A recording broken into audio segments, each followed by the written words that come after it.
Good morning, church family. Welcome to this week's edition of BHC Prayse. We're going to pray.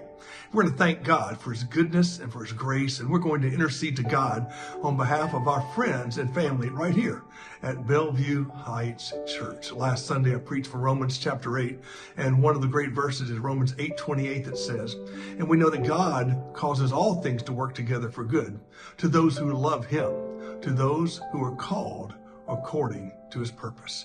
So when people ask us to pray, usually they may have some type of trouble or illness or hardship or pain. And sometimes we ask ourselves, God, why? Why do I have trouble? Why do I have sorrow? Why do I have suffering? Why do I have pain? And we don't understand the why because we don't have the foreknowledge of God. But when we look back on lives and we look at our troubles and our sorrows, then we can see how God works all things together for good. The Bible doesn't say all things are good. It says all things work together for good to those who love him, to those who are called according to his purpose. So as we pray today, let us thank God for his goodness, and let us ask God to take even the sorrows, even the tough times and difficult situations of our life, and work them all together for his good and his glory. Join me now as we pray.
it up for this week's edition of BHC Prayse. I want to thank you for caring enough to pray for your fellow church members who've asked you to intercede on their behalf. And as you pray, let us remember that God hears our prayers. He cares about us, and He wants us to pray to Him. So as we think about the goodness of God, remember that verse in Romans 8:28. For we know that God works all things together for good to those who love Him, to those who are called according to His purpose. May God bless you today and be encouraged.